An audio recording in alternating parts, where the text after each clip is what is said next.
ହେଲା ଦେଖନ୍ତୁ ମୋ ଝିଅରେ ଟିଭି ଦେଖୁଛି ହେଲା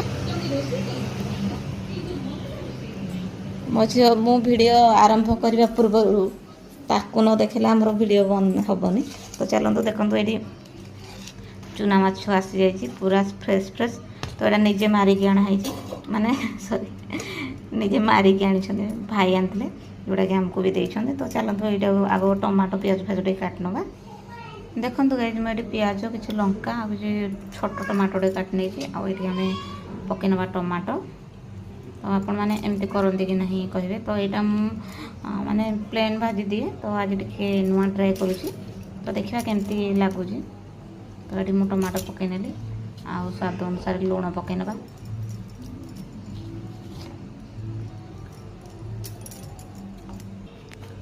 ଦେଖନ୍ତୁ କିଛି ହଳଦୀ ଗୁଣ୍ଡ ଆଉ ଟିକେ ଜିରା ଗୁଣ୍ଡ ଟିକେ ପକାଇ ନେବା। ସୋରିଷ ମସଲା ନାହିଁ ନହେଲେ ସେଥିରେ ବି ବନେଇଲେ ଆହୁରି ଟିକେ ଟେଷ୍ଟ ଲାଗେ। ତ ଏଠି ଜିରା ଗୁଣ୍ଡ ଟିକେ ପକାଇ ନେଇଛି। ଯେହେତୁ ଆମେ ଲଙ୍କା ଗୁଣ୍ଡ ନେଇଛେ ସେଥିପାଇଁ ସରି ଲଙ୍କା ନେଇଛି ଗୋଟା ଲଙ୍କା। ଏଠି ମୁଁ ଖାଲି କଲର୍ ଆସିବା ପାଇଁ ଟିକେ କାଶ୍ମୀରୀ ଲଙ୍କା ଗୁଣ୍ଡ ଦେଇଦେଉଛି। ଆଉ ଏଠି ପକାଇ ନେଉଛି ମୁଁ ଗରମ ମସଲା। ଏବେ ୟାକୁ ଟିକେ ମିକ୍ସ କରିନେବା। ଆପଣ ଚାହିଁଲେ ହାତରେ କରିବେ, ଯେହେତୁ ମୁଁ ହାତ ଚାହୁଁନି ତ ମୁଁ ଏମିତି ଗୋଳେଇ ନେଉଛି। ଦେଖନ୍ତୁ ଗାଇସ୍ ମୋର କଥାବାର୍ତ୍ତା ଟିକେ ବାଉଳି ହେଇଗଲାଣି। ମାଛ ଆସିଥିବା ଖୁସିରେ ଯେଉଁଟାକି ଚୁନା ମାଛଟା।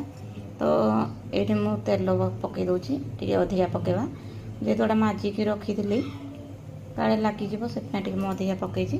ତ ଏଠି ଆମର ଅଲରେଡ଼ି ଗ୍ୟାସ୍ ଲଗାଇ ଦେଇଛି ତ ସେଥିପାଇଁ ତ ତେଲଟା ପକାଇଲି। ତ ଆମ ତେଲ ଟିକେ ଗରମ ହେଇଯାଉ ତାପରେ ଆମର ପକାଇବା ଚୁନା ମାଛ। ଦେଖନ୍ତୁ ତାୱାରୁ ଆସିଲାଣି କୋହଳା। ତ ଏଠି ଆମେ ପକାଇଦେବା ମାଛ, ଚୁନା ମାଛ ସବୁଗୁଡ଼ାକ ପକାଇ ନେବା।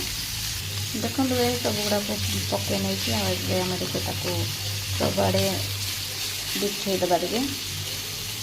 ଆଉ ଗ୍ୟାସ୍ର ଟିକେ ଫ୍ଲେମ୍କୁ କମ୍ କରିଦେବା। ତ କେଉଁମାନଙ୍କୁ ଏମିତି ଭାଜିଲେ ଭଲ ଲାଗେ ତ କମେଣ୍ଟରେ ଜଣାଇବେ।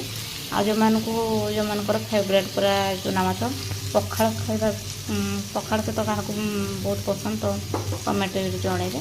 ତ ଏଇଟା ମୁଁ ନୂଆ ଟ୍ରାଏ କରିଛି ତ କେମିତି ଲାଗୁଛି କହିବି ଆପଣମାନଙ୍କୁ ଖାଇକି। ତ ଚାଲନ୍ତୁ ଆମର ମାଛ ଭିତରେ ଟିକେ ଏବେ ଟିକେ କ୍ୟାମେରାକୁ ଅଫ୍ କରିବା ଆଉ ଟିକେ ତାକୁ ହବାକୁ ଦେବା।